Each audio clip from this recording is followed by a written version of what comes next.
Run it. Was it Chaz Palmer or Chaz Palmentary in Constantine? I don't remember. I don't know. Hello, legions. Welcome once again to the What You've Been Watching podcast. I am your host, the marvelous Mike Dudley. Joined as always by my co-host, cohort, and youngest brother, MD3 Marcus Dudley, checking in on the YOU. What is going on out there in podcast land?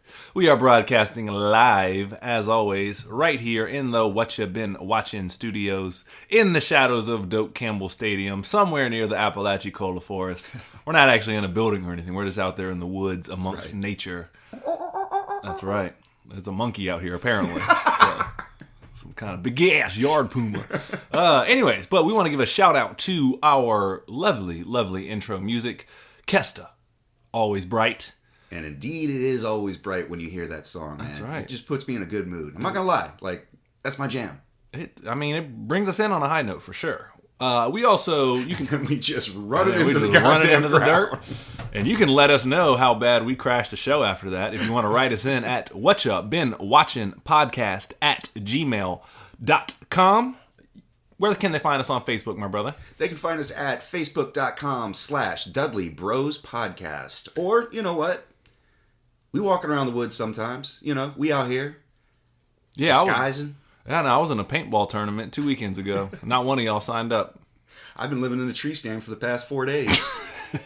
This is slowly becoming one of my favorite bits on it. It's like, I was out there selling Tupac Live t-shirts, 2 for $20. That was the first iteration of it. It's become one of my favorite bits on it. We out here. And we just say random shit. I was in an alley giving coat hanger abortions. I didn't see none of y'all out there. Right? I was at the Ferris wheel the other day. Spinning it by hand. Yep. I was there all day. Yep. So we're out here. Also, big shout out. I'm gonna plug it again later, but to our friend Mr. A1, who's been supplying all of our lovely interlude music. There's going to be some Christmas beats coming up here soon and all sorts of stuff. You can find him if you're looking for custom beats, the man is musically inclined. He's a quadruple threat. The man sings, he raps, he dances, he's good at PlayStation, he probably skateboards, I don't know. But you can find him at a... former Calvin Klein model. Probably, I don't know. I think I saw him once in one of the George Romero movies in the background. Probably. He's out there too with us sometimes at the paintball tournaments and selling Biggie shirts. Anyways, you can find him at a1reality.music@gmail.com, and that's capital A, the number 1, REALITY.music@gmail.com. Just trying to get all these plugs out the way. What is going on with you, my brother? How you been? Oh, we are wrapping up spooky season. We're past spooky season. I don't know. Look, we're in a time warp right now. Time's a construct. It doesn't move exactly linear for either one of us. But just been gearing up for upcoming Thanksgiving because I love that holiday. Because turkey, man, just give me a good excuse to share stupid stories with the family and eat until I want to puke and take a nap. Yeah. Is that your favorite holiday? This Thanksgiving? Just in terms of pure, hedonism, you know, some sort of, Dionysian, Greco-Roman, gluttony, you know, vomitorium kind of thing. Yeah, I'm down. Let's do this. Hey, look. That's a pretty good sales pitch right there.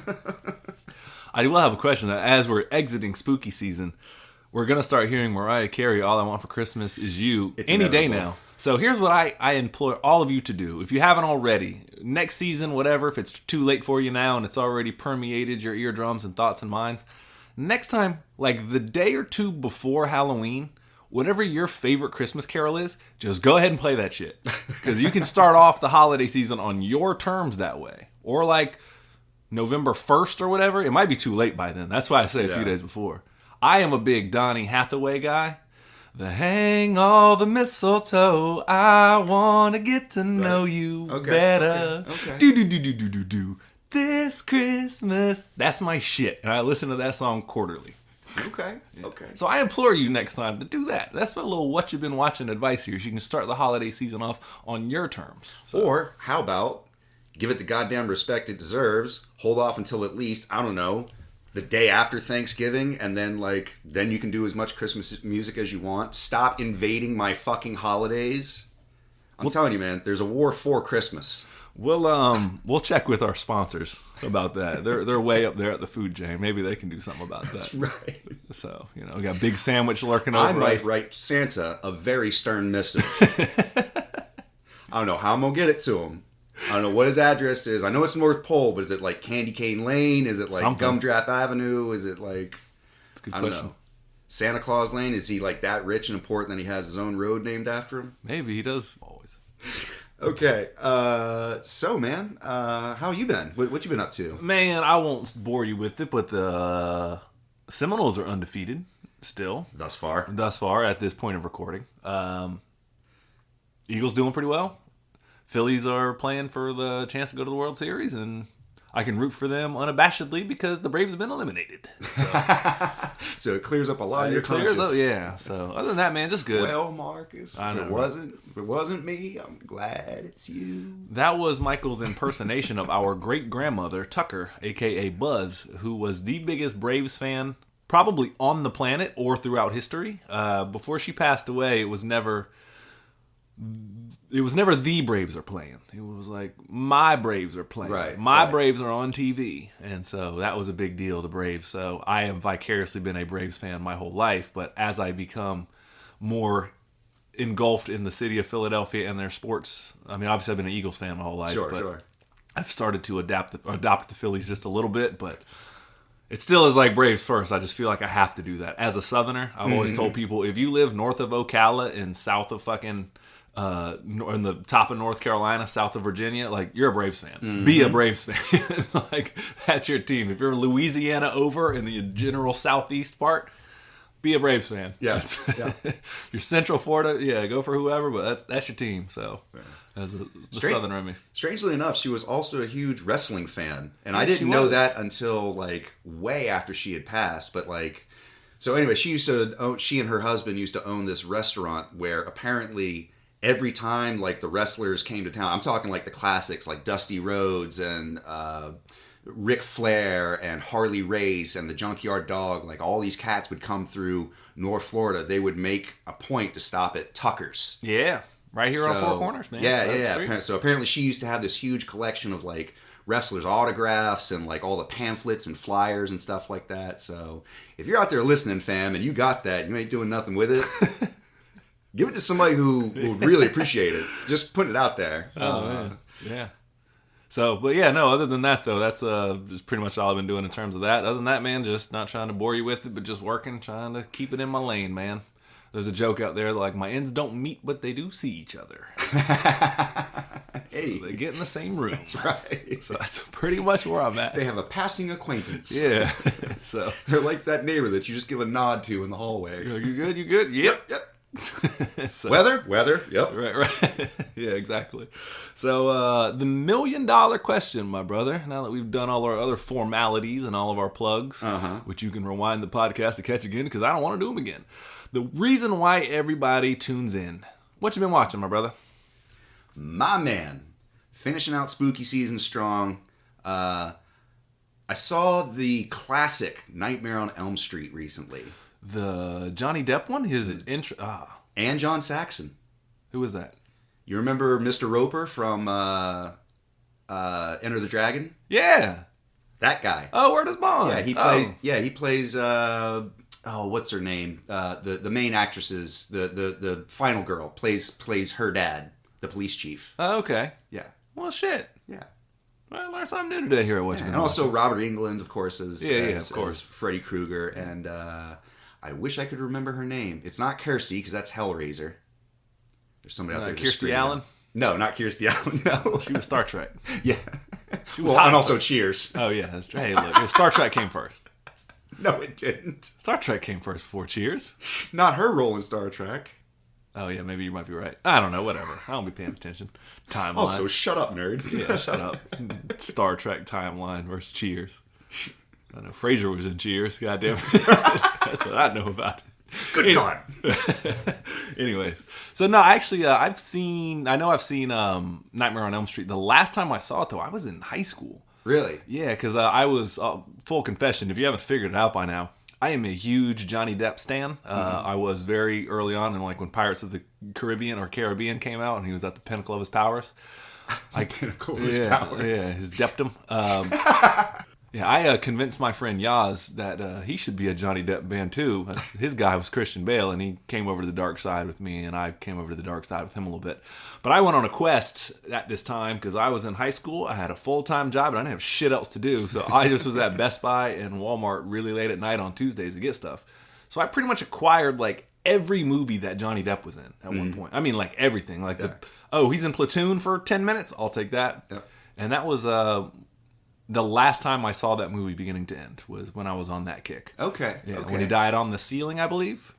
He got sucked into a bed. Yeah, he was in the bed. He was in the bed. Yeah, in the bed. Yeah, that's right.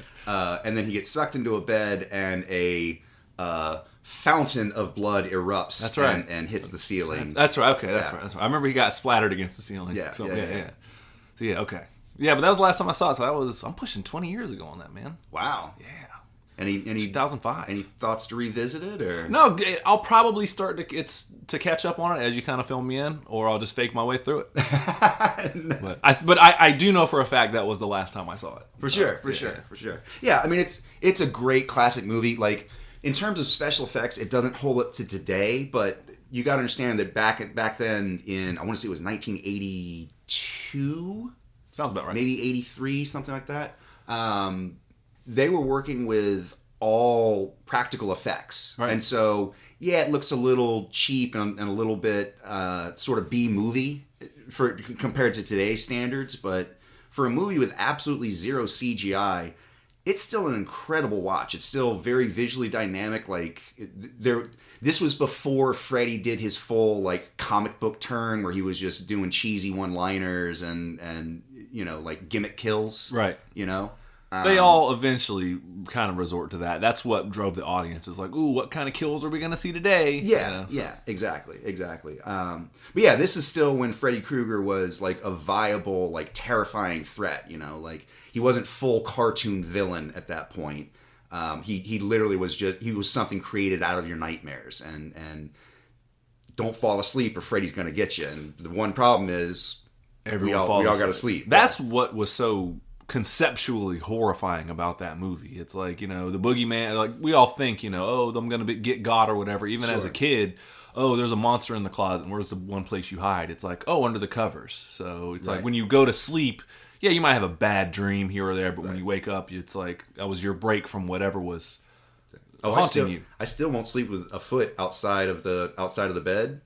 Someone's gonna reach up and grab it. I gotta have that shit safely tucked in. Yeah, and just the idea, like you said earlier, everybody has to sleep at some point. Right. You can fight it, like it's the inevitable of it is coming. So, and the makeup job that they do in that movie, what's his name? Robert Englund. Yeah, that's right. It's incredible, man. It's one of the better makeup jobs. It works really well for that movie in terms of its, like you said, it's off just enough where it still kind of works in its favor. It's like it could be shitty makeup, or this dude could just be that fucking disfigured, so you don't really know. Exactly. So. Yeah. There's the burn crispy with the like musculature showing underneath, and he just always looks greasy and sweaty, and like, you know, like it literally looks like his flesh was peeled back from like a fryer burn or something like that. You know.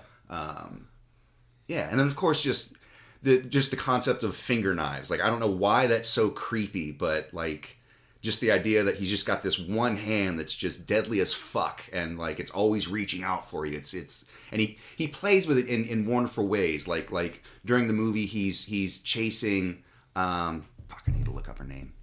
When he's chasing Nancy, who, by the way, the actress's name is Heather Langenkamp. I just remembered it off the top of my head. Not Kirsty at all? No, not Kirsty at all. Or Christy? No. Or Kathrine? No. Was it Kathrine Hepburn? It might have been. Freddie, I'm so scared. Come to me, big boy. I'll see you in my dreams. That was pretty good.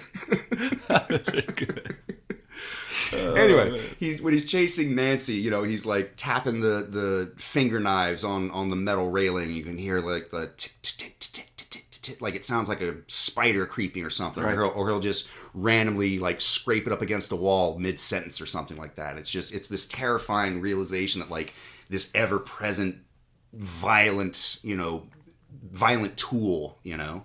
Yeah. It's like what do they call it? Like, is it a motif or something? Yeah. When an emperor dun dun, dun and Darth Vader walks in, you hear his theme. Isn't that called the motif or whatever? It's kind of the same thing with him. I'm probably butchering it. I know the term I'm looking for, and I know it starts with an M, but I'm just going to call it the motif for now. But the modus operandi, yeah, sure, Morbius, sure.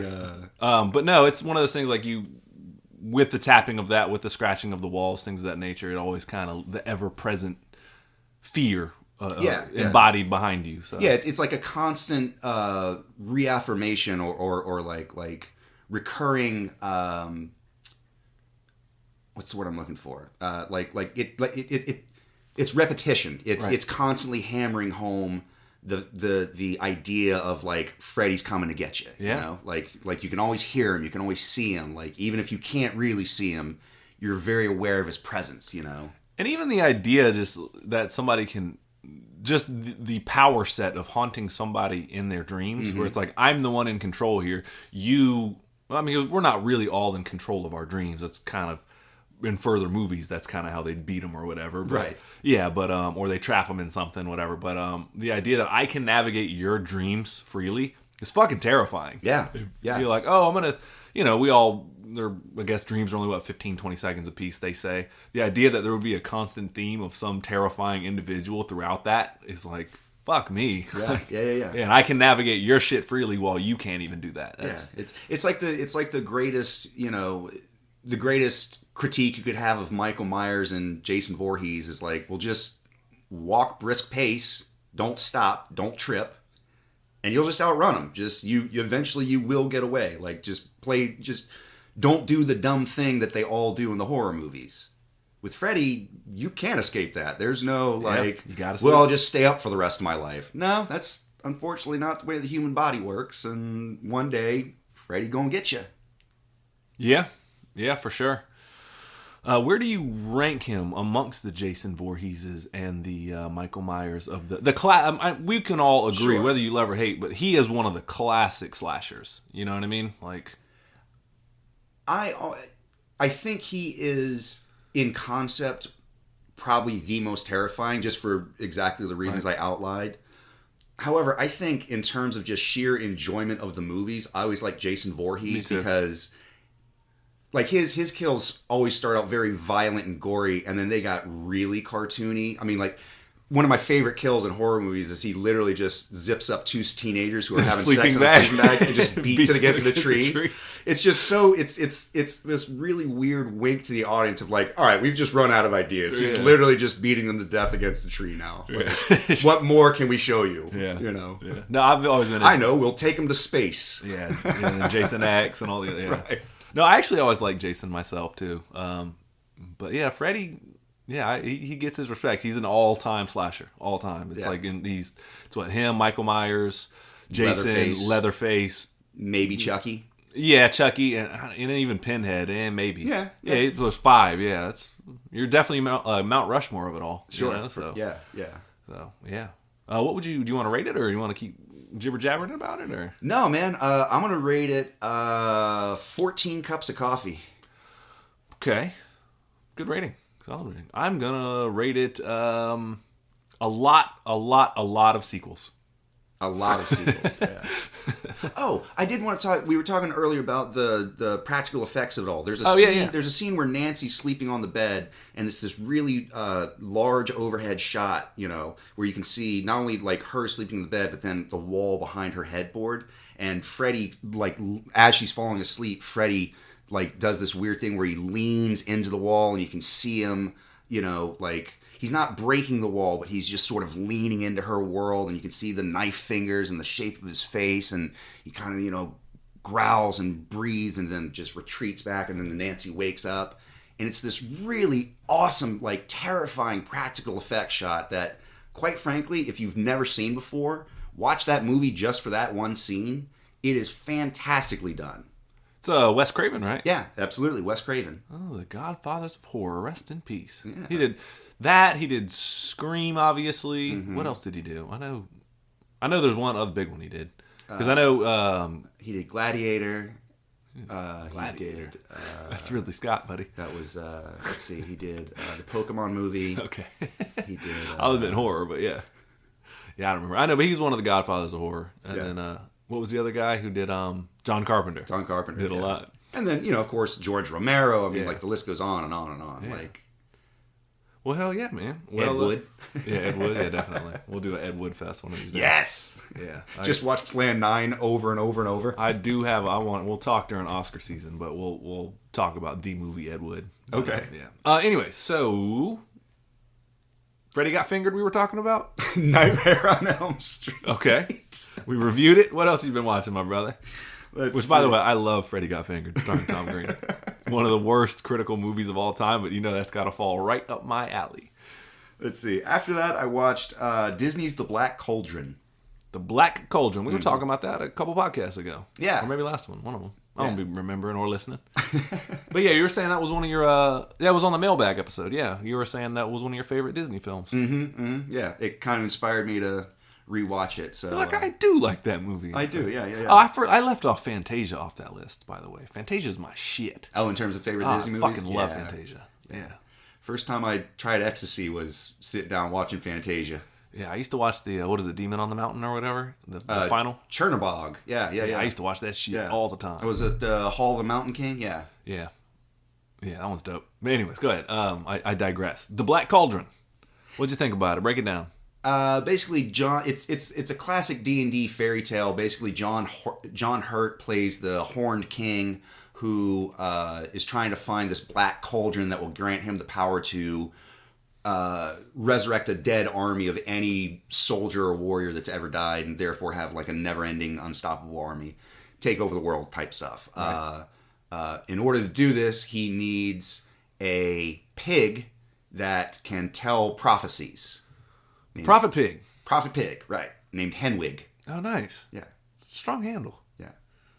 But yeah, keep going. I'm not sorry. Henwin. Oh, either way, still strong handle. And so, long story short, farm boy has to protect the pig.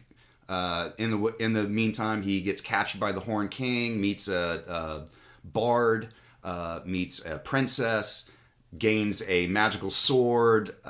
Just classic hero's journey stuff. But it's also really, really dark and like in a very gothic, almost Tim Burton-esque. I hate to use that correlation because I don't want to lead people astray, but just in terms of the bleakness of it all and sort of the overtones of like everything's in grays and shadows and blacks and whites and like the colors that pop are there for a reason kind of thing. And just very, very dark overtones. They mention death and there's blood and there's like all sorts of stuff. So like in terms of a Disney movie, it's not in the classical style, but it's still a great movie. Nice. No, I got zero recollection on this one. Yeah, but check it out. Like check it out. Dig it. Yeah. Sounds pretty fucking rad. Like a old school Hobbit, almost. It very much. I love the old school cartoon Hobbit. The old Rankin and Bass. I think we talked about that one. Yeah, that's a dope ass movie. Yeah. The greatest adventure is what lies ahead. It's a good vibrato, Michael. Thank you. This is what I do when I can't sleep at night. I just stay awake and just do stupid voices to myself. I'm sure. I don't doubt that for a single second. So, do you want to rate Black Cauldron? I know I didn't watch it, so it's hard for me to discuss it too much with you. Anything else you want to let the people know about? What is it about this movie that separates it from other Disney movies? Is it because it's the gothic nature? Is it because it is so unlike other typical Disney movies? I think so. I think that's what it is. Because it is very black sheepish, as it were. I know it's kind of like swept... Like Tommy Boy? Yes. It's swept under the rug in terms of like the animated movies that Disney promotes. A little further down the ladder. I think this was one of those things that they were trying to push in a new direction, maybe try to go for a little bit older audience or like... this came out in, I want to say like 84, maybe 85, something like that. So they hadn't had the same hits they had with like the 70s Robin Hood and the Jungle Book and stuff like that. Like they were kind of on a low streak for a while on that. So I think maybe this was something to try and rejuvenate that or like spark a new interest. And once they saw it, they were like, oh, this is way too dark. And like, we can't have 6-year-olds watching a Disney movie where they're like, cutting people's heads off and stuff. So yeah, because they considered the Disney Renaissance to be like Little Mermaid, Aladdin, Lion King, and then whatever one was directly Beauty after and the Beast. Yeah. And then it kind of went away again because it started to pivot into 3D animation and other stuff, and they kind of fell off for a little bit. But Sure, yeah. they had a strong decade there in the 90s. So, what do you want to rank it? I'm going to Rankin and Bass? God damn it. That was a better joke than what I was going to do. Fuck. I'm going to give it Olive Gurgly. No, that's a horrible Gurgly. I'm not doing that. Go for it. Oh, nope. Michael, stop doing a voice because he's bad at it? Nope. Stop the fucking presses. I'm going to give it Olive Gurgly's Apples. Sounds good to me. I don't get the reference, but I believe that if you watch the movie, you will. It's a pretty decent rating from what I understand tonally. Hey, I have no idea what list Oscar is writing here, so I just go along with your references. I assume it's some sort of Christmas wish list. Yes, that's exactly what it is. Some sort of to-do list. And before we get in trouble, we're going to pivot on to what else you've been watching, my brother. Let's see. After that, I watched Hocus Pocus 2. Oh, we just talked about Hocus Pocus 1. Yeah. Actually, of course, you inspired me to watch a new movie. Did 2 hold up at all? It did, not in the same sense that I think 1 does. I think that this one's a little bit... it's a little bit trying to capture lightning in the bottle again. It's basically the same movie, just with updated references, which works for however well it works. You know? They did at least wait like fucking 30 years to do it. Yeah. Or 20 years or whatever. Yeah, probably 30 actually. Yeah, like in this one, you remember what was it?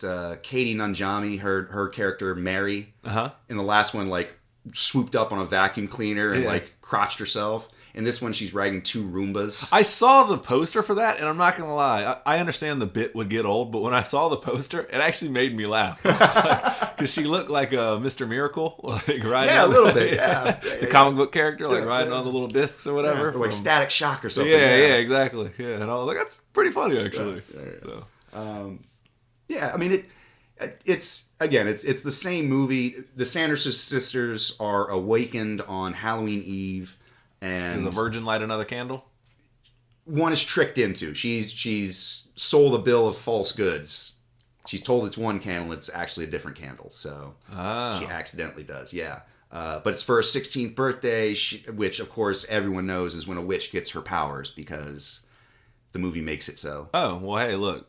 If the plot determines that, then I'm with it. If that's what you're asking me to suspend my disbelief on, cool. These are the rules of the universe, cool. So this girl is trying to celebrate her 16th birthday with her best friend. They also, as a side note, had a third friend that just sort of got pushed out of their girl friend circle for undetermined reasons. Because 16-year-old girls are terrible. Yes, they are. It's not an exclusive club. 16-year-old boys are pretty shitty too. But really, people are just pretty terrible. But yeah, anyways, go ahead. Tell me what else you like about 16-year-old boys and girls.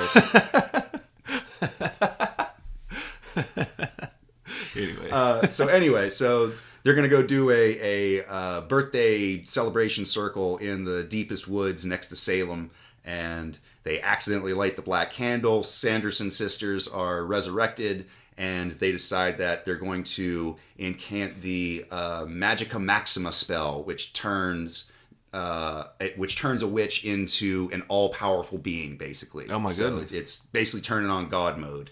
Oh, nice. And so that's their ploy is to get that? That's their ploy, yes. And the 16-year-old girl must inhibit this? It's almost as if you've seen the movie. I bet. Does Bette Midler sing again in it? Bette Midler sings a lot in this. I bet that's in her contract. As soon as they appear, they start going into a song and dance, and the 2 girls that are watching actually make a joke. They're like, who are they singing to? Yeah. Because when I watched the first one with Angie the other day, or the other week or whatever, she was like, oh, I forgot this had a musical number. She's like, yeah, it's Bette Midler. I bet it was in her contract. Mm-hmm. And I was like, yeah, you're probably right there. So, hey, look, if that's what you're known for and that's your thing, go for it. I mean, God bless her. I mean, like, to be fair, she's one of the greats, man. Yeah, like all the sisters, they're all keeping the same beats. They're all staying in character. It's like they never forgot how to play the character. So you're getting the same beats that you are from Winnie, the Bette Midler character, that you are from Sarah, the sea Biscuit, and then Peggy Hill. What's her name? Katie Nanjiani. Yeah, Najimy, however you say it. Nanjiani. Yeah, we're gonna butcher that name for life. It's okay. She's on the wall of butchered names fame. There's a code. Chiwetel Ejiofor. Yeah, he's on there. Jemin Hyunsu. Ayudu Ayawade. Yeah, all those. Yeah, sorry. Yeah. So, anyways, but did you enjoy the movie? I did. It's not wholly. It's definitely not as good as the first one. Again, they count a lot on the same beats, or not even counting on the same beats, but they know what the audience is expecting, and so they either play into it or immediately turn it, just depending on what the script needs. Right. But it is the same beats over and over and over. Even again. when you turn away from it, you wink at the camera, going exactly. Hey, we know that we did this in the last movie, but exactly. Yeah. So. Yeah, they bring back Billy Butcher and the zombie. Yeah, the zombie guy. Yeah, of course, because why not? Hey, he's undead. Does the cat come back, or what was his name? Binks. Yeah, Binks. Yeah. Binks no, he is not. They do have a cameo of Binks when he was human, living in Salem. Like the opening movie opens up on 16-year-old Sanderson sisters being accused of witchcraft and driven out of the town, and they do. Billy Butcher and Binks both have a cameo, so you do get to see them in human form, but the actual cat, no. Oh, damn. I thought they had 9 There lives. is a black cat, though. I thought he might be alive still. I don't know how their biology works. I heard something about 9 lives, and that was it. Oh, no, that cat did. Oh, no, that cat's dead. That was 20 years ago. At best, that cat is having a really hard time. Yeah, that cat's wanting to be dead if he's alive. I played Binks. Yeah. Kill me. Kill me with dignity. Turn on the reactor. It's a chain reaction joke for those playing along at home. Morgan Freeman, Keanu Reeves vehicle. Anyways, we'll plow right ahead on that one. Moving forward. Yeah, what would you rate Hocus Pocus 2, sir? I'm going to give it... let's see. I'm going to give it 20 years later and barely a step missed. Not bad. Fair. Was it 20 years? No, 30 years Probably later. 30 years, yeah. Hey, look. Still. Fuck, I'm old. All right. Welcome to the club, sir. What else you been watching, my guy? Let's see. After that, sir, I have been watching... the classic Mad Max Beyond Thunderdome. I know it's not a scary Halloween movie, so we won't spend too much time on it. But it's scary if you think about the world you would have to live in. Goddamn right. Yeah, it's fucking frightening. Yeah. So, anyway, yeah, go ahead. With Tina Turner, rest in peace. Yep. And Mel Gibson's career, rest in peace. Yeah, I mean, pretty much. How many bites at the apple do you need to get? Like we said, the behavior's got to change at some point. Yeah, anyway, so... No, what were you going to say? I was going to say, but yet somehow Clint Eastwood still has work. So. Yeah, well, subject for another day. Yeah, anyways. Anyway. Yeah, it was a retelling of the second movie, but yet with more. And, I dig it. It's not my favorite of the trilogy, but it's worth a watch. I think Tina Turner turns in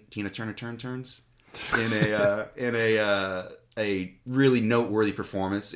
It's not weak by any stretch of the imagination. It's a little over the top, but I think that's sort of just her character. I think that's them writing the character to her strengths, sort of thing.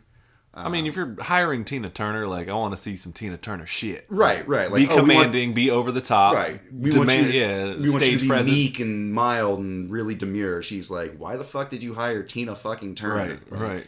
Let's see those legs and let's have you yell at some dudes. That's right. And run shit. Yeah, that's exactly what I want Tina Turner to do. All right, Tina. So for this scene, I just want you to picture Mel is Ike. So just go. Yeah. Rest in peace, Tina Turner. You had a legendary career on and off screen. That's right. I'm gonna give that. I'm gonna give it one post-apocalypse. No, I'm gonna give it every inch of Tina Turner's legs. Every inch. That's a fucking really good review. My goodness. Yeah. Yeah. My goodness. You know. Was that Auntie Entity? Was her name? Auntie Entity. That's right. A strong handle. What a good character name. Yeah, you got to be over the top if your name is Auntie Entity. Yeah.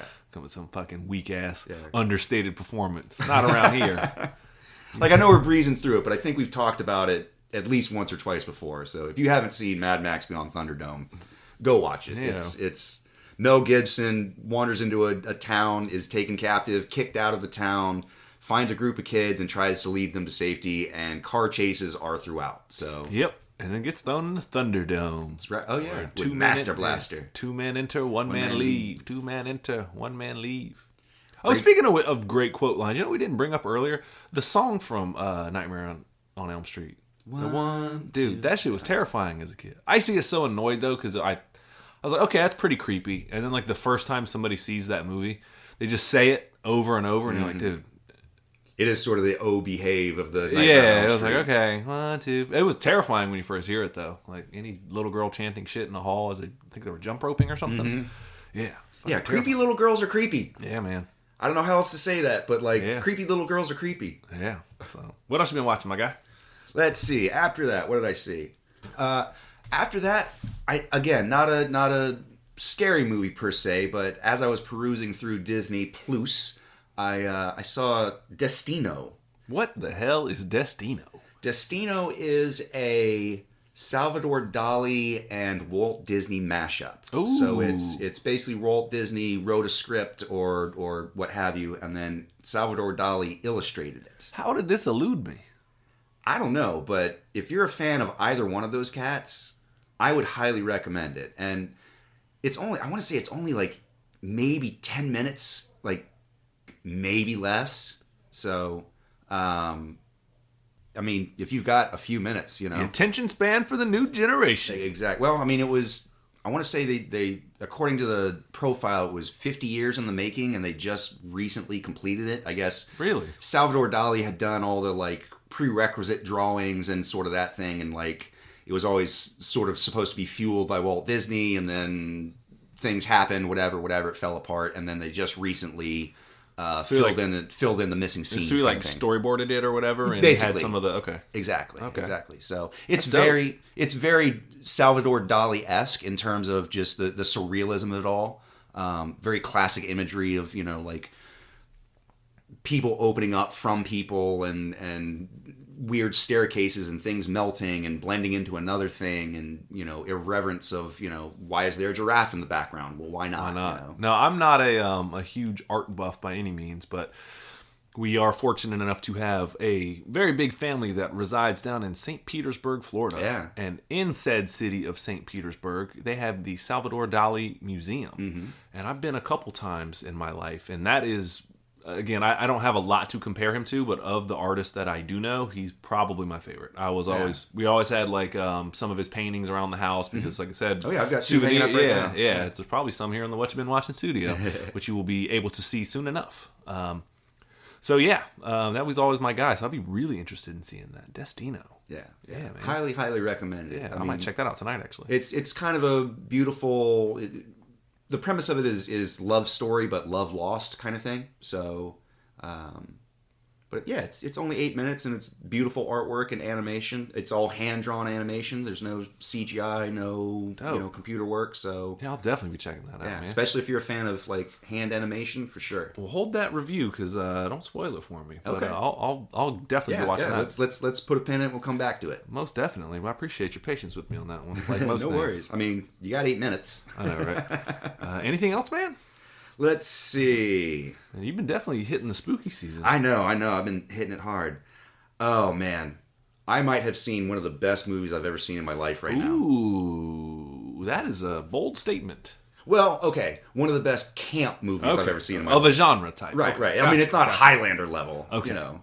Yeah, because the last time I said that was after I left the theater for Everything, Everywhere, All at Once. Yeah, I think I just watched one of my favorite movies of all time, I think. Yeah, I fully agree. I'm about due for a rewatch here soon. I'm trying not to beat that movie to death so I can appreciate it each time. But that's a movie that you can watch over and over and over again and still get another layer and still get another thing to appreciate, another tweak, another small little detail. You know, like there's so much work put into that movie. I also, and then we're not talking about the movie that you've been watching, but just while we're still on Everything, Everywhere, All at Once, the one thing I truly appreciate that movie for, and everyone knows I'm a pretty big kung fu buff, and I have really a big appreciation for the medium.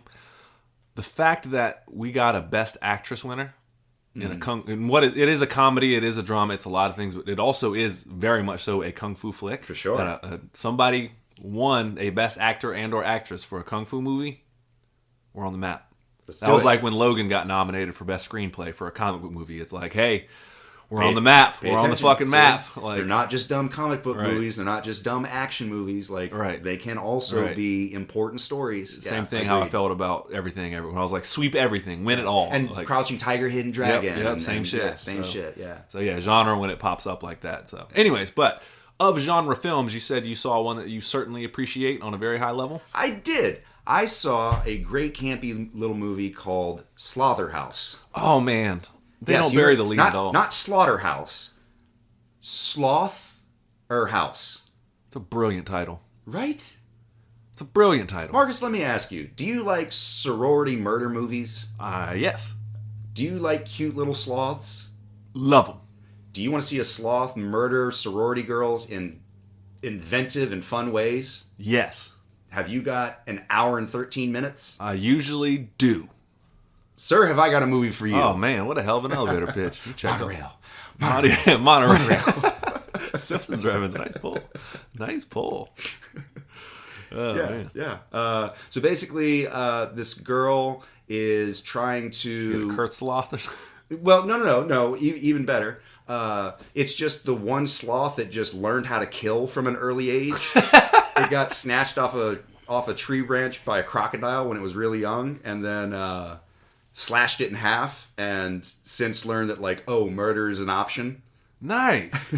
So it's just like evil. It's not even cursed or possessed or anything. just a badass sloth. It has the taste for blood. Yeah, exactly. Dope. I like that more than anything. So this sloth gets tranquilized, and she's brought to America by this exotic animals dealer, like one of those underground kind of things. And so, side story, there's a woman at a sorority house who decides she wants to run for sorority president her last year, her senior year, and she decides the way to do it is she's going to become a great influencer and bring a lot of attention on the internet to the sorority, yada, yada, yada, but she just can't seem to generate the numbers. Smash cut to, these people meet in a mall. He decides to sell her a sloth. She decides it's going to be a great way to market her campaign. She inherently gets the sloth, and then the sloth finds out that the guy who abused the sloth, the exotic animal dealer, met the chick who she's now living with, and then decides to go on a murderous rampage and chokes out and murders women in hysterical fashion. That's great. Was it sneak up on people while they're asleep? No, even better. Give me one kill, not the highlight, but give me one. How do you think a sloth would kill a sorority girl? You give me an example. I would think that, I don't know, they're partying, one person is drunk probably. Okay. And he's hanging from a ceiling or something like that. And then she turns into a door. It's a female sloth, by the way. Oh, it is? Yeah. Oh, it's very girl power movie. Oh, nice. Okay, I'm for It's female on female violence. That's why it's so good. Way to flip the script on Right? me. See, I thought it was a dude sloth. Stop being sexist, bro. That's on me. You're right. I assumed. You got to reestablish your parameters, man. I know, bro. Fucking male killers are faux pas. Anyway. The wrist shake was what sold that. Yeah, that was on video. It was a lot funnier.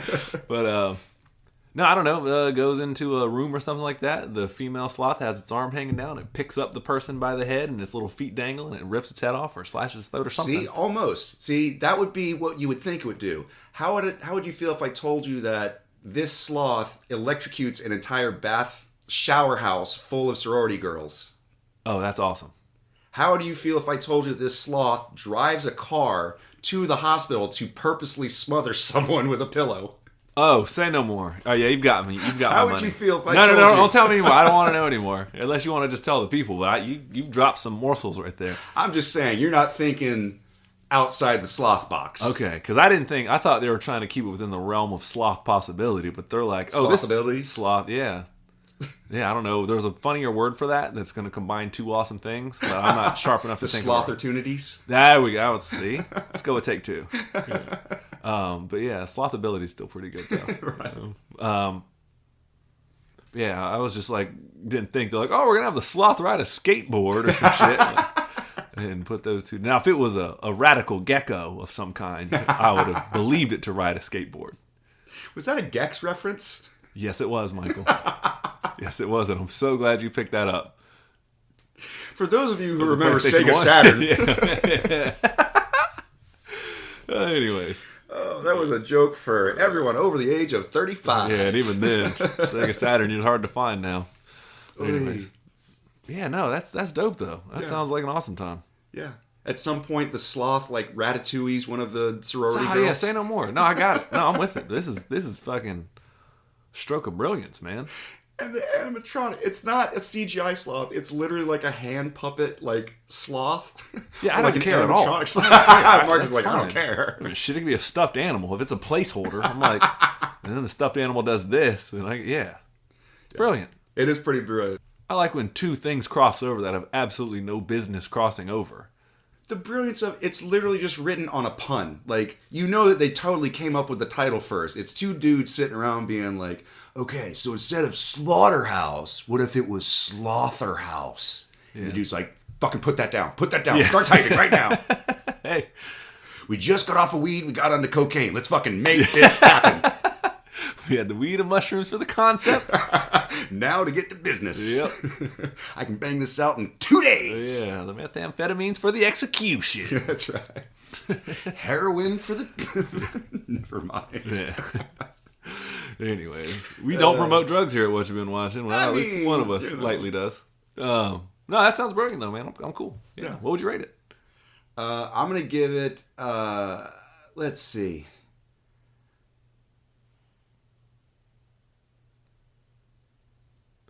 I see what you just did there with your delaying of the review. You're moving at a sloth's pace. God damn it, that was brilliant, Michael. And now you get it. Oh, man, that was brilliant. I was waiting here like, is this dead air? I mean, I know we can cut it, but then I saw what he was doing.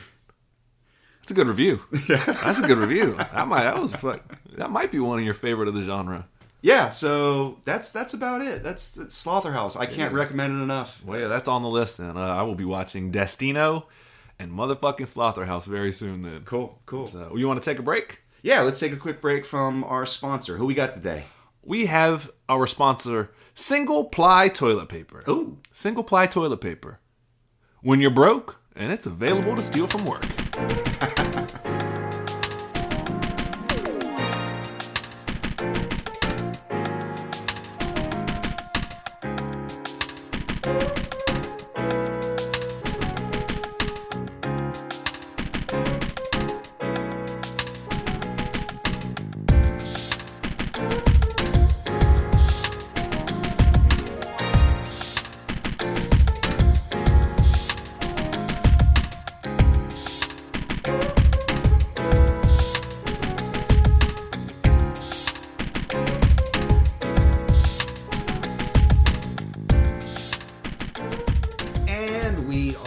From our sponsors, Single Ply Toilet Paper.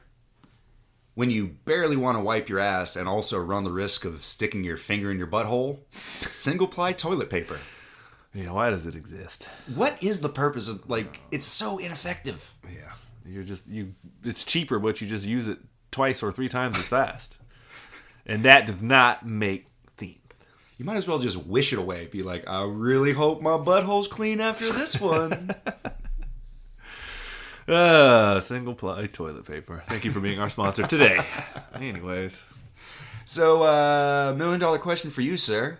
What you been watching? As I drink my soda that I'm sure that somebody spit in. I watched a couple things, not a lot. I did watch The Meg 1. I went back and watched it. Oi.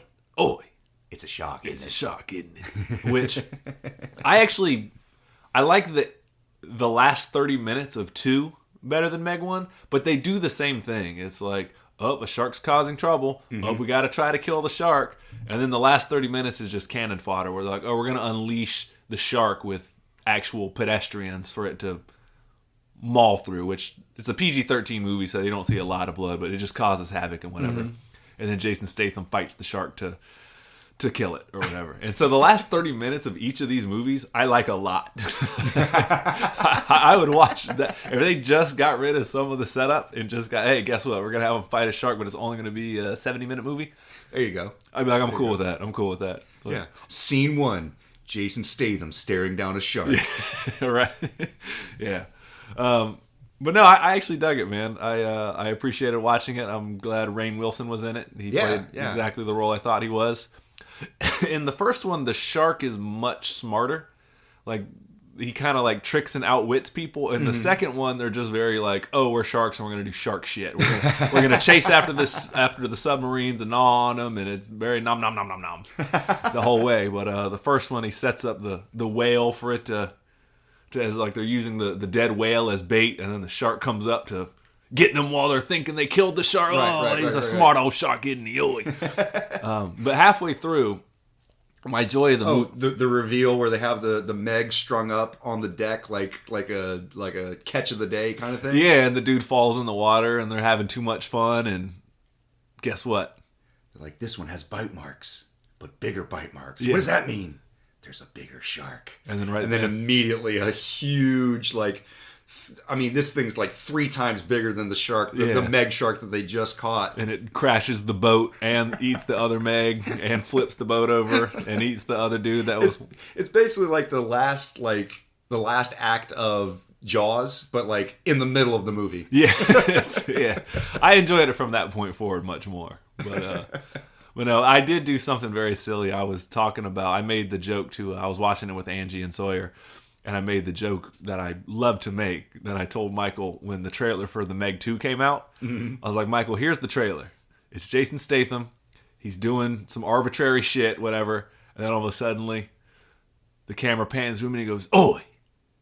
It's another shark, isn't it?" Right. And that's the premise of the movie. Yeah, exactly. It's another shark, You're isn't it? telling me there's another shark. Another Meg, isn't it? And so I started doing that bit, and then for some reason we were talking about ChatGPT and the AI writing program, the open source AI program.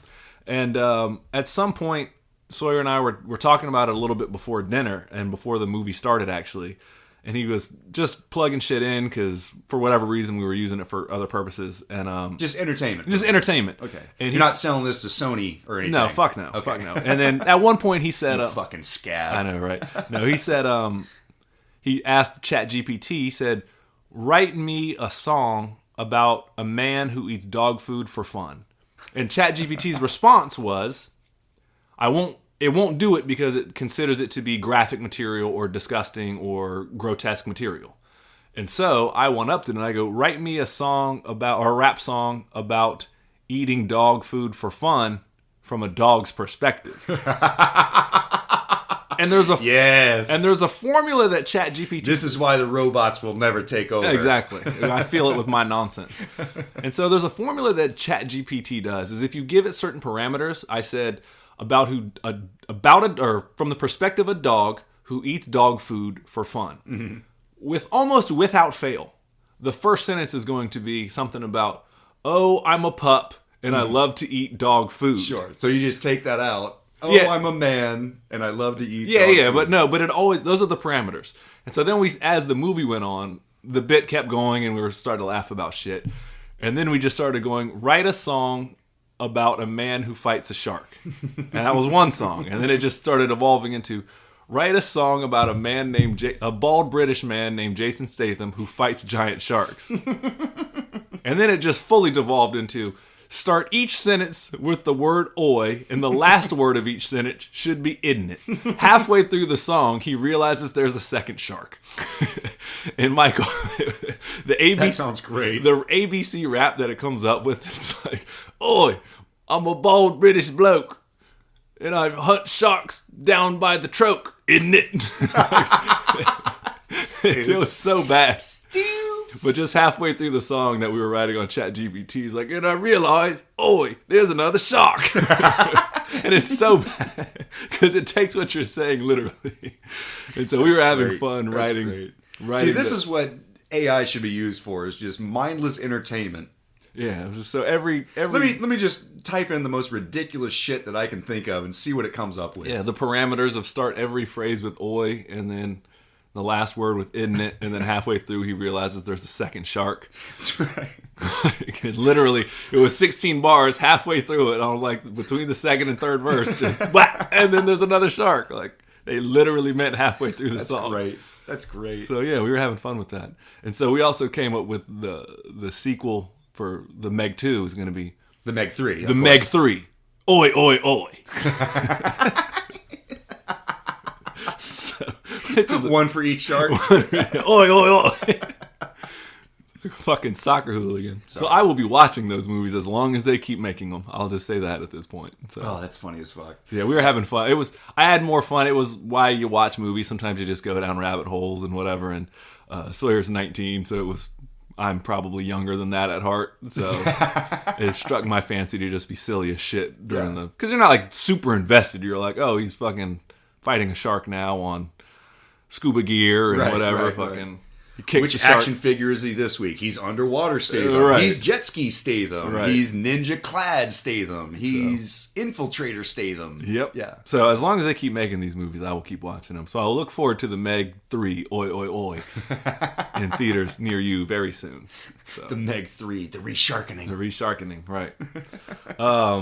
So yeah, I would rate it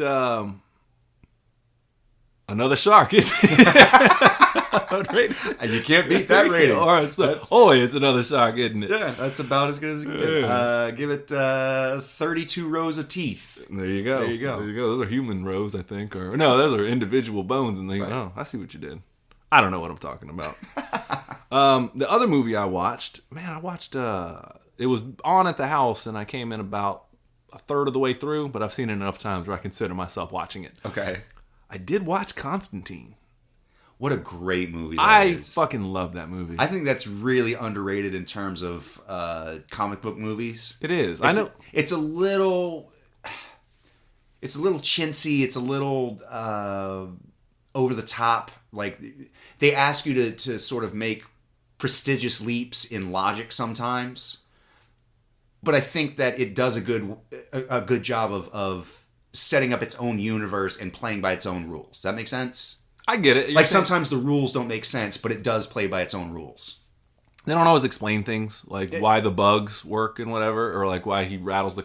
But you don't have to know. It's just some artifact, some shit. You just... It's magic. You got to get the premise of this dude knows what he's doing. He's been around it for a long time. But I agree, though. I think it's kind of a slept-on one. I know a lot of people who really read the Hellblazer comics, which is where John Constantine originates from. Constantine, I'm sorry, yeah. That's part of the reason. And secondly, the blonde hair.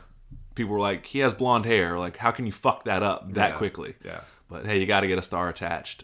It should have been like Daniel Craig or like... Don't take away Keanu's pivotal role.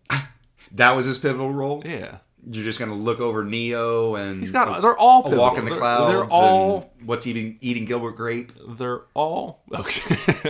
That's a callback. Good job. They're all pinnacle performances, Michael. But no, he. I think he does a pretty good job at it, man, for what it is. And I get a lot of people's beef with it. A lot of people that are avid readers of Hellblazer.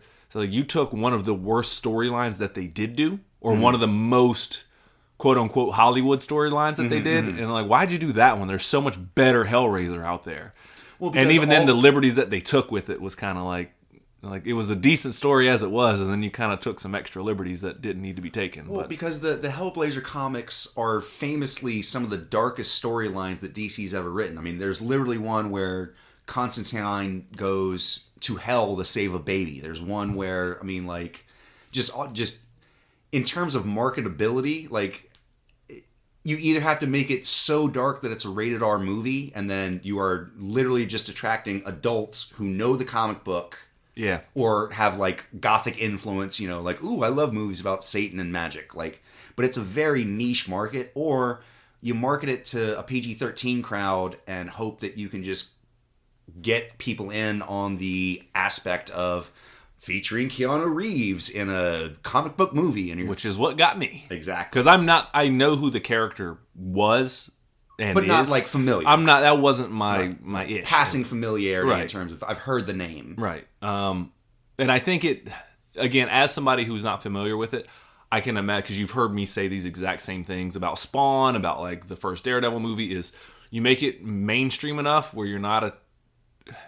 You differentiate enough from the comics where you lose the comic book crowd, but you're also making it still so niche enough that you're not really attracting a giant mainstream crowd either. Exactly. So you're like kind of caught in this weird in the middle. Right, and that movie... Walking the tightrope and sort of falling on, like, never really falling on both sides. So it like... But it's just... There's no real pull to it. It's not fun enough to be like a fun comic book movie, and it's not dark enough to be like a dark gothic, like... morality tale. Right. And so it kind of misses the mark a little bit on both ends, but I still personally really enjoy that movie. Sure. It's got a lot of great performances. Tilda Swinton as Gabriel. The Archangel. Yeah. Gavin Rossdale of Bush fame. Yeah. He plays Fire. I was born of this. Yeah, he plays the demon. He plays the second hand. Yeah. What's his name? I'm gonna another name we butcher a lot. He was in Blood Diamond. He was Jimin Hinsu or whatever. Jamon Hinsu. Thank you. You bailed me out of that one. Yeah. Great actor. Yeah, he plays Dr. Midnight. Yeah, he does. Like a voodoo witch doctor. Yeah. Like, I think he's Haitian or something. I think they imply it. Yeah. But But no, it's Rachel Weisz is the titular female protagonist. Good in everything, Rachel Weisz. God, who else is in that? Shia LaBeouf. It is Shia LaBeouf. That's right. What's his name? Chaz Palminteri? Yeah. Yeah, that's it, definitely. Snap famous, yeah. That's right. Yeah. By the way, can we write that Snap or Chat GPT? Shia LaBeouf playing Chaz Palminteri roles? Yeah. Get on that, Chat GPT. But the one performance I wanted to talk about. Okay. This is personally, I can't think of one. I like Al Pacino. There's other ones I like. But my favorite interpretation of Lucifer himself, what does he say? He's like, the morning star, most unclean. Unclean one, the horned one. He was not worth. I do so love the old names. Yeah. But Peter Stormare as the devil in so Constantine great. I will say, the shit. I will say, just personal counterpoint, Tim Curry in Legend. But he was under very heavy prostheses. Prosthetics. But that's all, folks. Right. Maybe Tim Curry, but also, yes, like in terms of just like a person playing Lucifer, yes. Yeah. Like Al Pacino was good in Devil's Advocate. I'm not taking anything away from that. Also, Viggo Mortensen in The Prophecy. Never seen it, so I got no... Oh, he's a great devil. Yeah, but no, I love how charismatic Peter Stormare is. He's just very...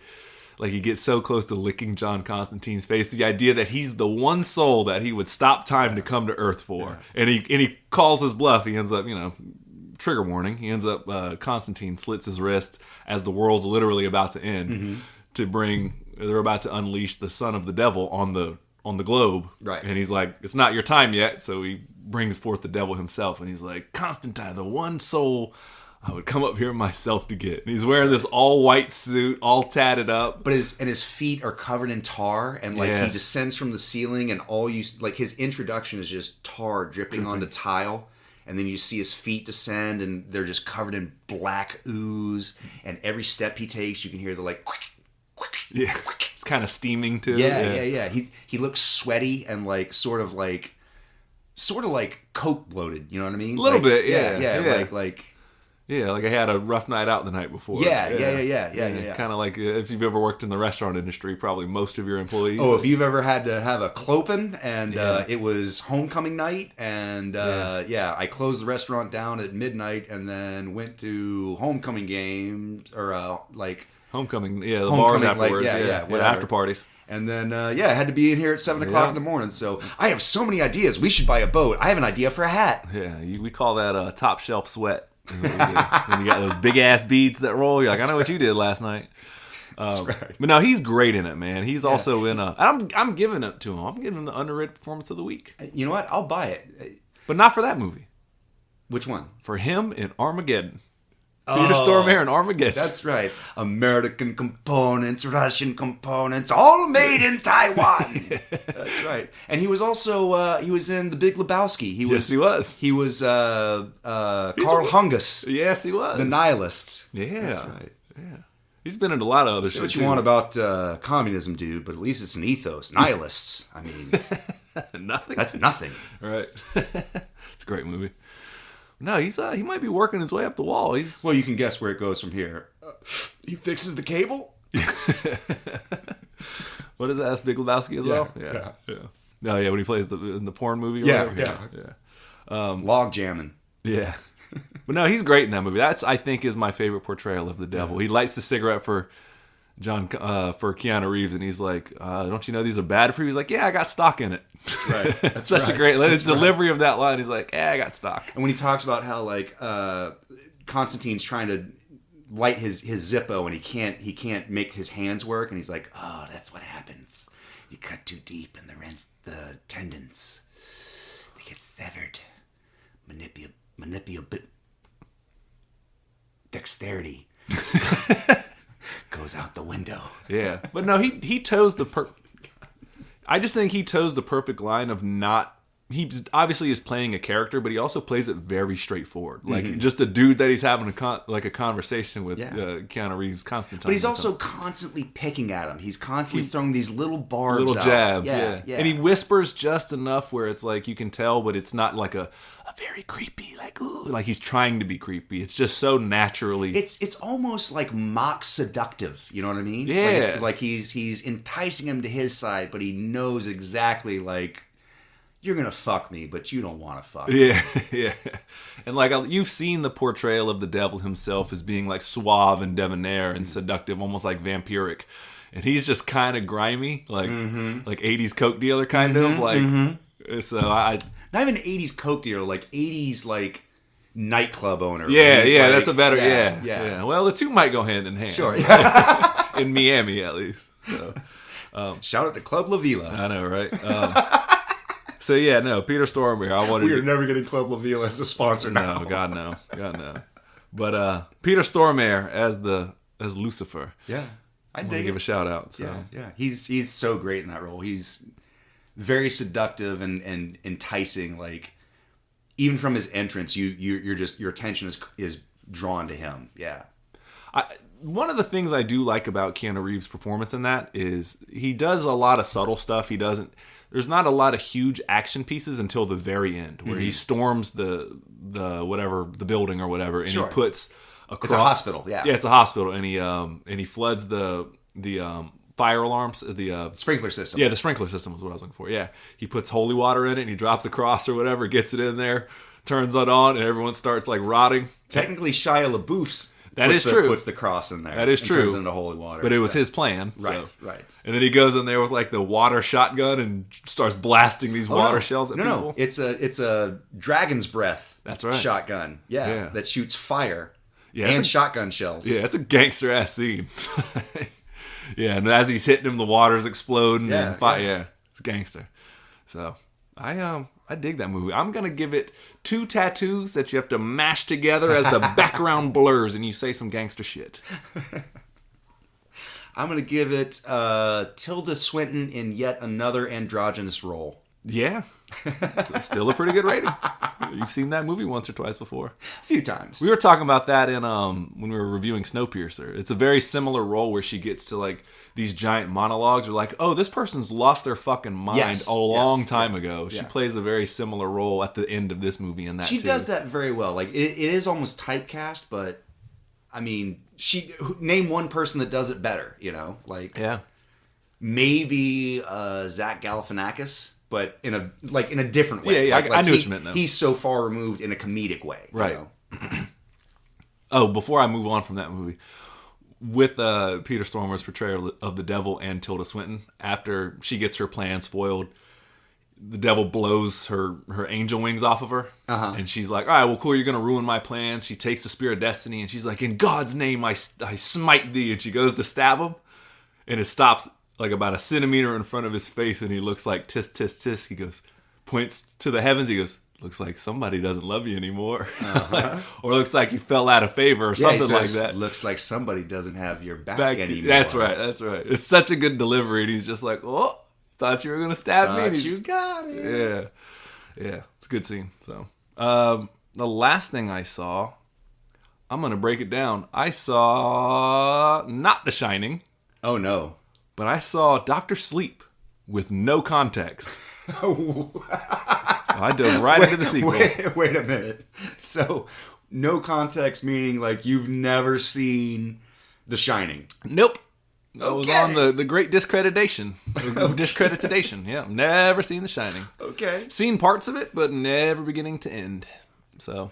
Okay, I mean, like, you have a passing familiarity with the story, right? Well, that's kind of what I want to talk about, actually. Is the fact that I didn't feel lost in this movie. And I'll talk, I think we've talked about Dr. Sleep before, so I won't spend too much time on it. But the part that interested me, and I guess the meat of the conversation I wanted to get to, was the power of the pop culture ethos and how something's been parodied. And I understood 4 of those words over here. That's how it feels being me. And you start to get drunk and go swing for the fences on words. I'm like, dial it back. Yeah. Let me tell you about the implications of the institutions of the...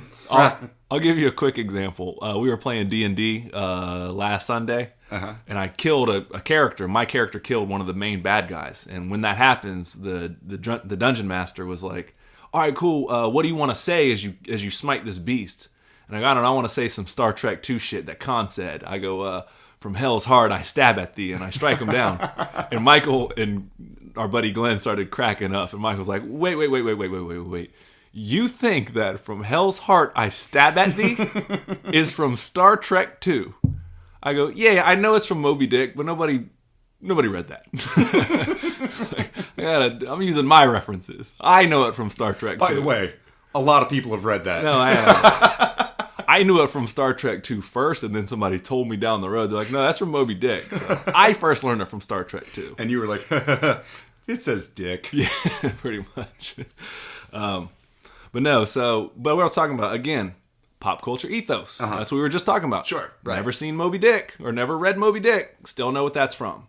And that's the thing with Dr. Sleep, is that there's a lot of callbacks to The Shining. It is, you can watch it and not know anything of The Shining, but you will appreciate it much more, I'm sure, if you do. Okay. But even with that being said, I knew just enough. The Shining has been around. It has made its mark in pop culture run so deep that you don't even have to see the movie to understand, to get what they're getting at, to know the Overlook Hotel, to know the Here's Johnny line, to know the bartender that doesn't exist, to know that you've always been here, to know the Come Play With Us, to know that The Shining exists, to know the tricycle ride. Yeah, to know the bicycle ride down the hallway, to know the elevator doors open and there's blood. And that's just the handful of it. I know that he dies in the snow maze, or the hedge maze at the end in the snow. Spoilers. Sorry. Yeah. But that's what I wanted to talk about a little bit, is that it's one of those films, and it happens with a lot of other things too, like Psycho. Right. Certainly one scene. Yeah.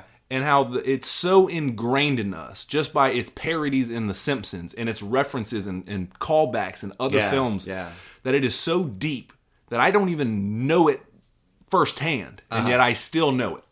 So I just thought that was incredibly impressive, and you kind of take a moment to sit back and go like, holy shit, this was a very important movie, and it was often imitated, even for the fact that Stephen King, it wasn't his favorite adaptation.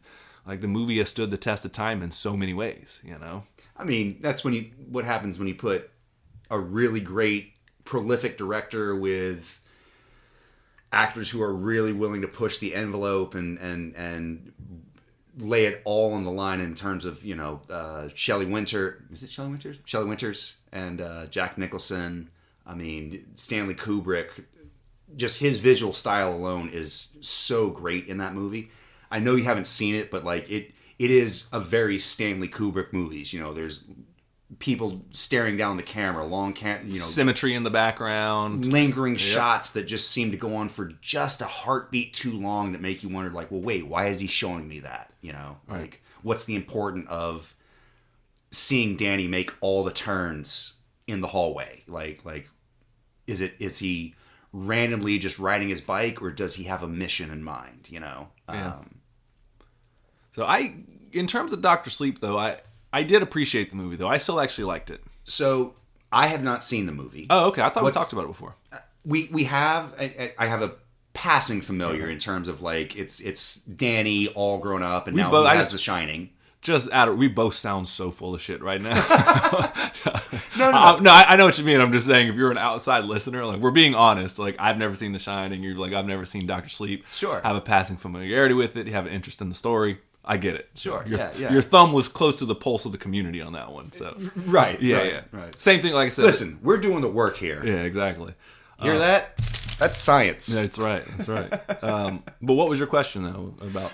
What's the main plot line? Like, I know it's Danny all grown up. It's he's still experimenting with his special gifts in terms of I guess it's psychic or telepathy or it's whatever. A lot of it's mind trick. It's Stephen King undefined psychic powers. Pretty much.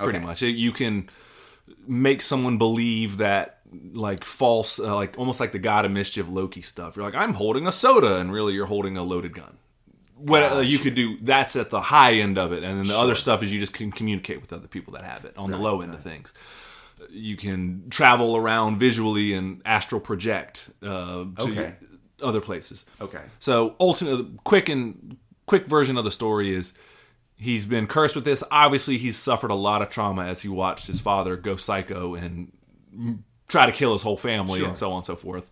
He learns he has this incredible gift.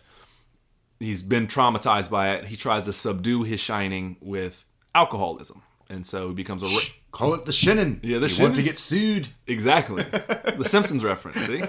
That's how deep it runs. So he tries to subdue it with alcohol and stuff like that. And it causes him trouble. Hey, I like him already. I know. So eventually he goes to work at a, I guess it's like hospice care, like in not in-home hospice, but like an actual hospice center.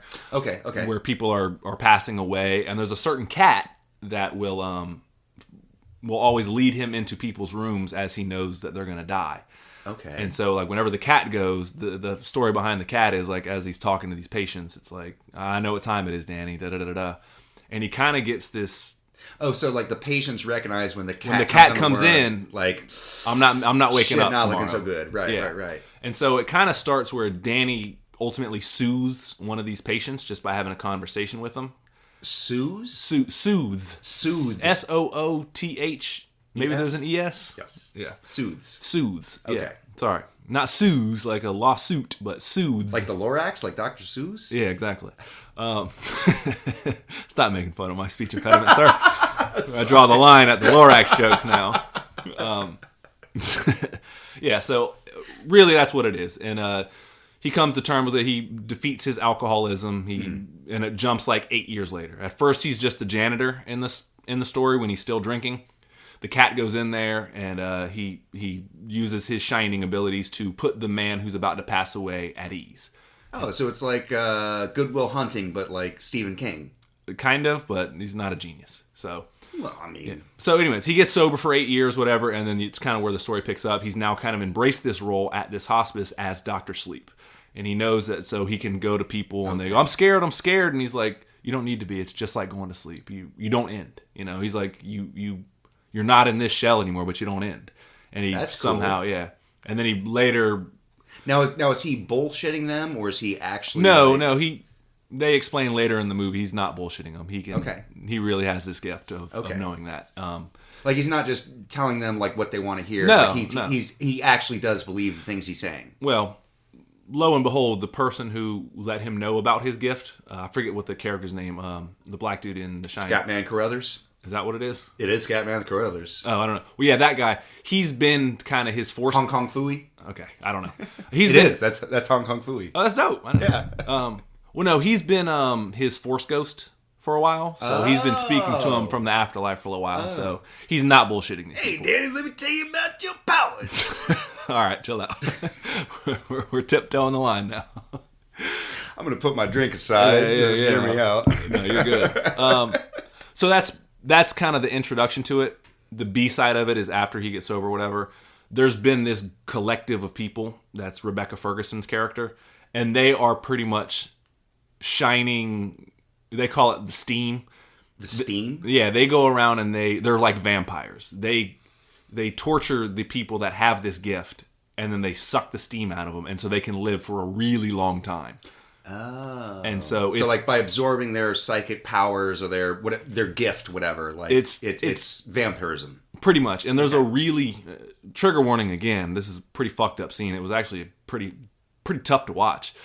They kidnap a little kid and they show them. They don't show it all, but they show them torture the kid. Oh, wow. And as they're doing that, the steam gets released in moments of fear and great pain. And so let's just say they inflict a lot of it on. And so meanwhile, there's a little girl who is gifted beyond belief. And this the one kind of thing. Yeah, and these vampiric people led by Rebecca Ferguson, her name is something the Hat. I forget what it's like, Kate the Hat or something like that. She always has this black Kate in the Hat. Yeah, I know, right? But it's something the Hat or Rose the Hat, I think it is. Okay, Rose the Hat, and she always has this kind of like top hat on kind of thing, like a steampunk kind of thing. Kind of, yeah. Okay. And so she's leading these kind of like nomadic, dare I say, gypsy-esque kind of people. And starts to kind of get revealed to like, hey, we're running out of the steam. This whole thing, there's a way that they can store the steam in these containers. She kind of takes almost like a shotgun where you take a hit of it and you blow it into someone else's face. Right. Okay. She does that a lot, but she saves a little bit in these special containers to break out in times of malnourishment because, again, they can live for a very long time. So it's like gasoline or something in Mad Max, like the resources running out. Yeah. And so, or I don't know, like Waterworld and Earth or whatever, like. Yes, ultimately. And so really what happens is she sits on... Rose the Hat sits on top of like this. They all travel in Winnebagos or like a traveling band or whatever. Sure. And so she tries to reach out and make contact with these people that have these gifts. And ultimately she comes across this girl who is incredibly gifted. The one that I was talking about earlier. I think her name's Abra or something like that. Abra? Yeah, I think so. Is her last name Kadabra? I think so. It's something like that. I'm just going to call her Abra. I'm probably butchering her name. I don't feel like looking it up. But the whole premise is... Samsonite. I was way off. Right, Slippy, Swami.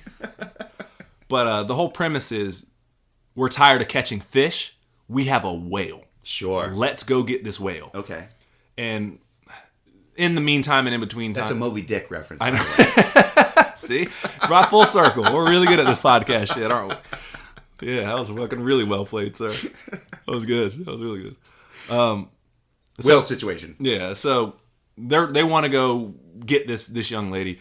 Kind of in the meantime and in between time, Danny, who's played by Ewan McGregor, and this Obi-Wan's himself is Dr. Sleep, is Danny. Okay. So he's the one that's recovering from alcoholism.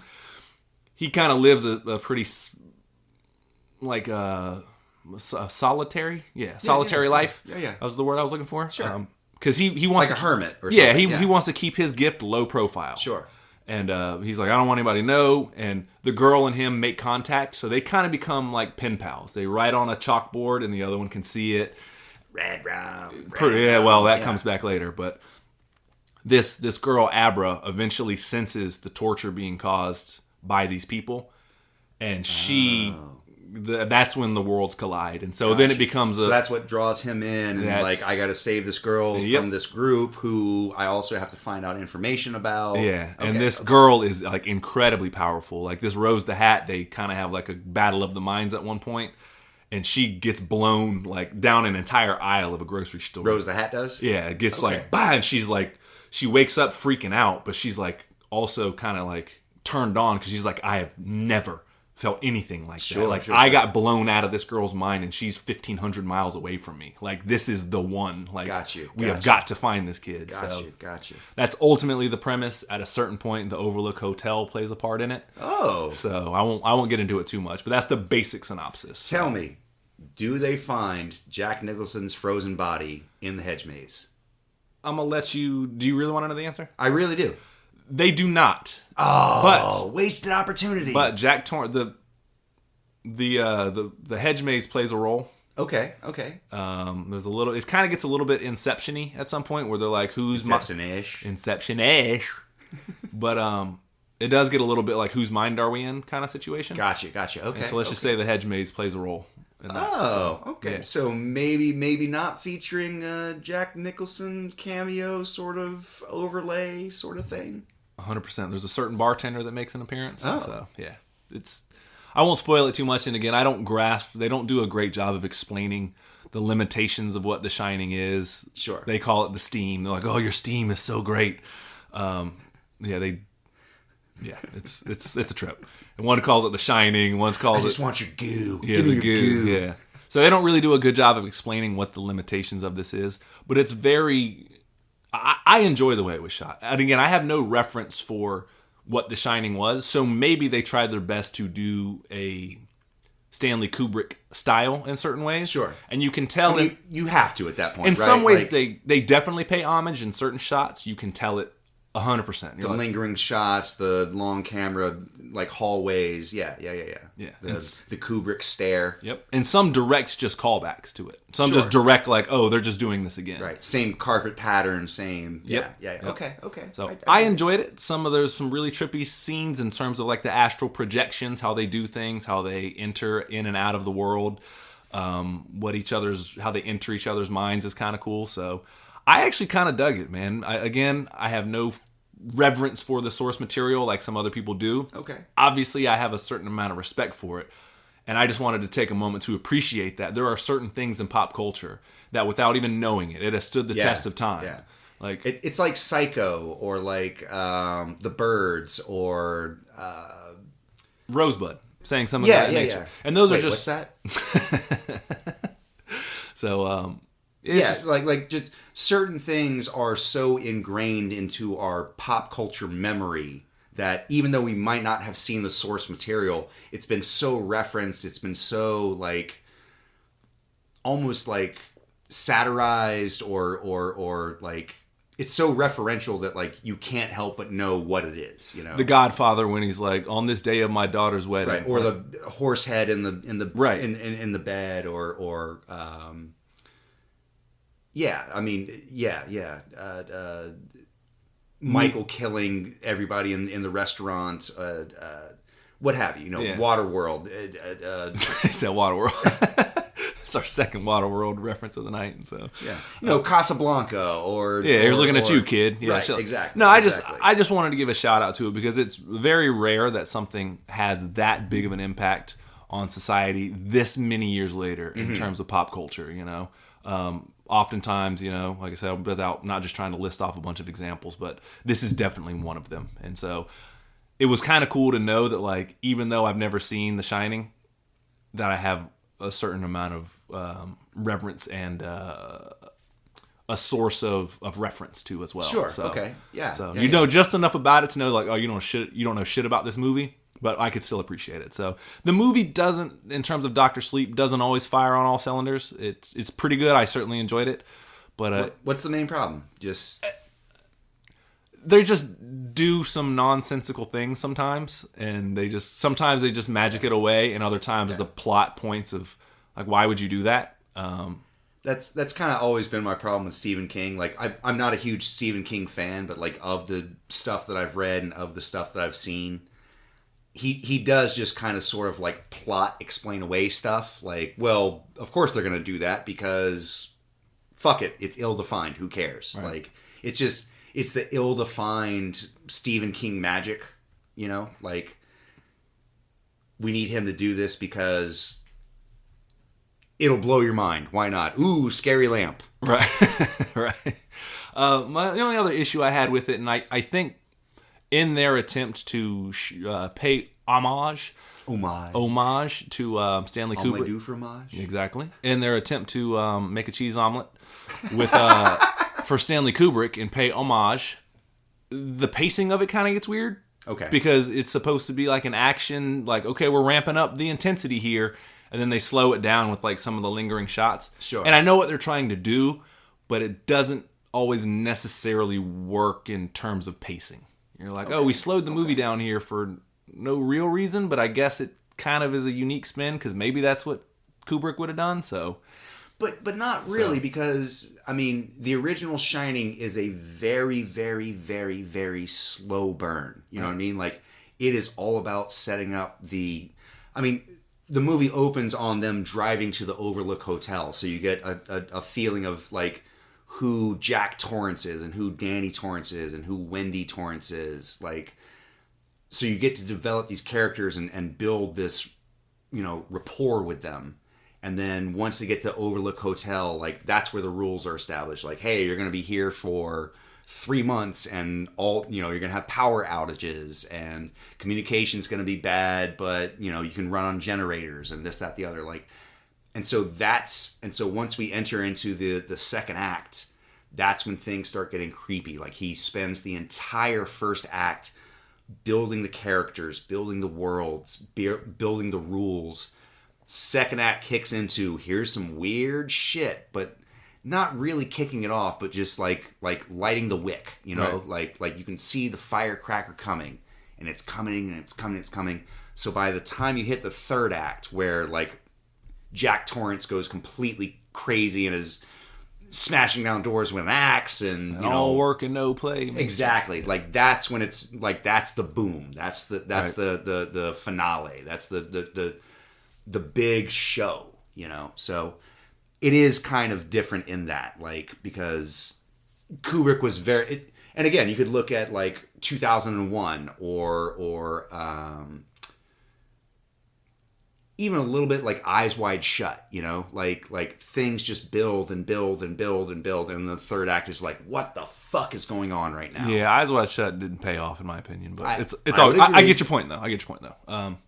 So yeah, I guess that would be my only beef with it a little bit, is the things I talked about in terms of certain plot elements don't really make sense. Certain, like, why did you do that? And the pacing of it, especially towards the end, is kind of like, hey, well, are we at the climax or are we slowing it down here? Or oh, there's another shark. Yeah, right. So it did do the thing that I was hoping it would do, and it really does make me want to watch The Shining. So well, good. Which I know it's like, oh, fucking 40 years too late or whatever, but it really did. It made me feel like I really do need to watch it, because I was like, man, I feel like I'm missing out on something. There's all these clues, and I think I know something, but I guess I'm going to kind of reverse engineer my way back into The Shining. So I guess that's ultimately, in terms of what the movie studio would want, right? Probably exactly what they would want to happen. Right. So, hey, remember this franchise that we put out 40 years ago? Do you want to give us a little bit more money for it? Right. Well, hook, line, and sinker. So yep. I'm going to go back and we'll talk about it, and after I hear it's a masterpiece, so I'll check it out. Yeah. I honestly do think you would enjoy it. Like I said, it's a real slow burn, but which I like. But in terms of just putting cinema, like putting shit on film and how well it's done, top tier. Pretty top tier. All yeah. Right. I mean, like, even if it's not your flavor, you really do have to appreciate, like, damn, this is like, I don't like steak, but this is a really well done steak. Right. If you're going to go get steak, get you the Wagyu. Exactly. Right. I got you. Exactly. I feel you. So. Right. So all in all, I did really like Dr. Sleep, and I actually would recommend it. So what do you give it? I'm going to give it one friendly bartender. You've always been here. Exactly. Yeah. Exactly. Yeah. So. All right, so I think that kind of covers it, man. Discussed everything I've certainly been watching. Hell yeah. That was a good session. It was, we got man. A lot of stuff off our chest. Yes, certainly, man. I'm back to MT again. That's so. Right. So, Marvelous Mike Dudley, signing out. MD3, out of here as well. Go watch a movie. Talk about it with someone you love. So, with somebody you love.